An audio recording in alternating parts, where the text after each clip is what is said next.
Gemini, welcome back.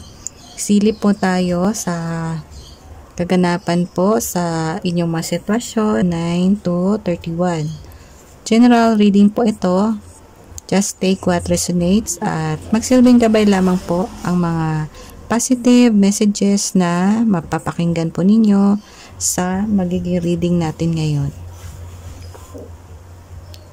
Okay, Gemini.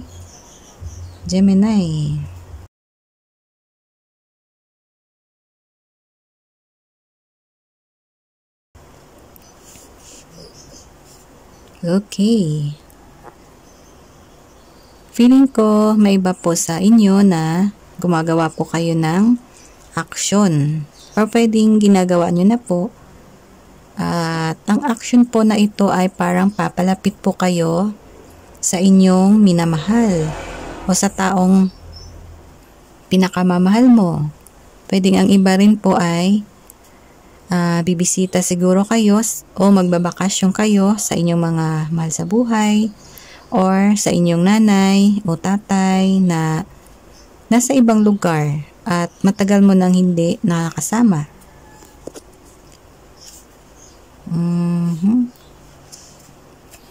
Pwedeng ikaw ay manggagaling sa malayong lugar at kailangan mo pa po na mag-travel para mapasyalan at makasama ang mga mahal mo sa buhay.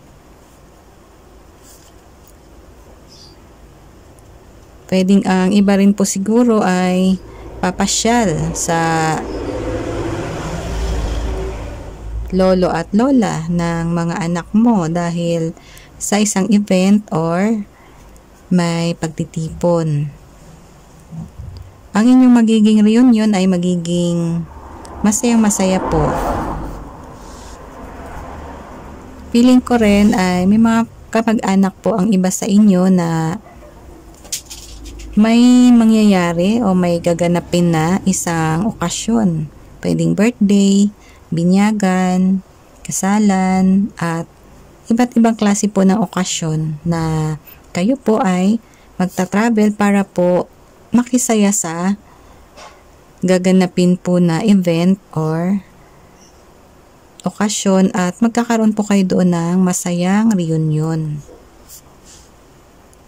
Ayun, so ang iba rin po sa inyo siguro ay parang umaahon po kayo sa medyo magulong love relationship. Ibig sabihin po ay nakaranas po kayo ng medyo magulong sitwasyon itong mga nakarang linggo o mga araw. Medyo may konting problema po siguro at bago po magtapos ang buwan ng August ay mai-enjoy na po ninyo ang kalmadong sitwasyon sa inyong mga love life o sa inyong mga love relationship. Pwedeng ang relasyon po ng iba sa inyo ay talagang mga secured na at pang long lasting na po dahil sa inyong mga mutual love at respect at totoong pagmamahalan po. Kung kaya't kung makakaranas man kayo ng konting pagsubok ay nagagawan po agad ng maganda at maayos na solusyon. Mayroon naman po sigurong iba sa inyo na makakaranas or nakaranas ng turbulent period ang mga love life ninyo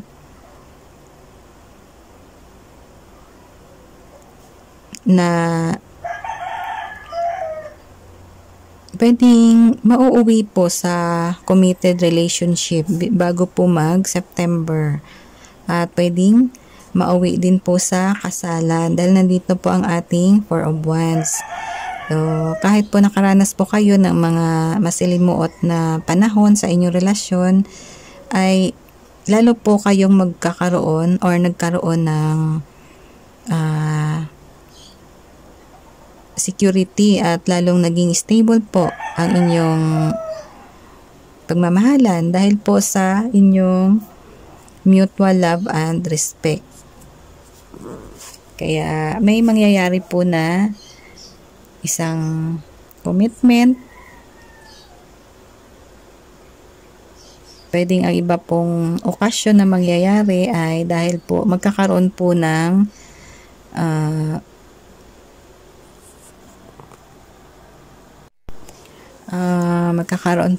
may mangyayari po na engagement party o pwedeng ganon, ano po, bago po mag-September. Yan po. Feeling ko, ang iba din po sa inyo, itong mga natitirang araw ng August ay makakaramdam kayo ng wish fulfillment, happiness at mga excitement. Yan po. Baka may mga nagawa po kayong magandang achievements, kaya kayo masaya. Pwedeng ang iba po sa inyo ay makakabili na ng pinapangarap po ninyong 2 wheels. O pwedeng 3 wheels. O pwedeng 4 wheels. O diba? Pwedeng ang iba naman sa inyo ay kaya kayo masaya or magsasaya ay dahil sa mabibili mo na ang lupa o house and lot na pinapangarap mo. Or yung binili mong lupa ay fully paid mo na itong August. Kaya may nakikita po ako na wish fulfillment po. At marami pa po ibang bagay na magkakaroon po ng katuparan sa mga Gemini. Depende po sa inyong mga manifestations na magkakaroon po ng achievements itong bago buwan ng September. At yan po ang magbibigay po sa inyo ng kakaibang saya at kaligayahan sa inyong mga puso. May ibang Gemini din na masaya siguro dahil sa emotional security na mararamdaman po ninyo sa present love relationship ninyo. Pwedeng ang iba rin ay makakaramdam ng stability sa career o sa trabaho. At ganoon din po sa mga may business. Kaya magsiselebrate po kayo sa tuwa. At pwedeng magsiselebrate talaga ang iba dahil po sa magandang achievements na mangyayari. Ang 4 of Wands po ay nagpapahiwatig din po yan ng unity. So pwedeng may iba po sa inyo na magkikita-kita po kayo ng inyong mga twin flames o soulmate o ng iyong true love.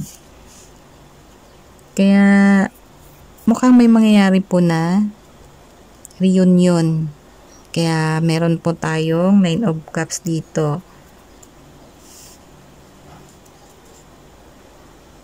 May iba rin po sa mga Gemini na magkakaroon po ng positive response. Mga ginawa po ninyong aksyon na dumaan po muna sa masusi ninyong pag-aaral. Example po, may ginawa po kayong mga plano o aksyon kung saan ay pinagnilayan po muna ninyo ng mabuti ang magiging consequences, at pag po dumating ang buwan ng September ay magtatagumpay po kayo sa positive results.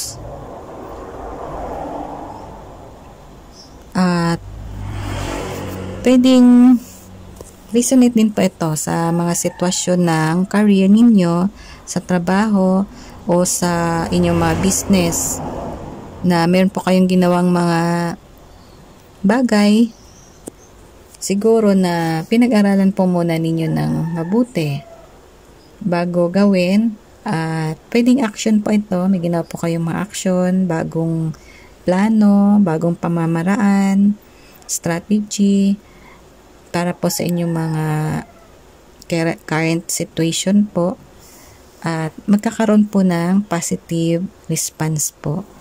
Ayan, so yan po ang aking nakikita po sa natitirang mga araw ng buwan ng August para po sa inyo. Okay, Gemini, kung resonate po kayo at nagustuhan po ninyo itong ating reading, ay huwag nyo po kalimutang mag-subscribe at paki-like din po ang video. Maraming salamat po. Bye-bye. God bless.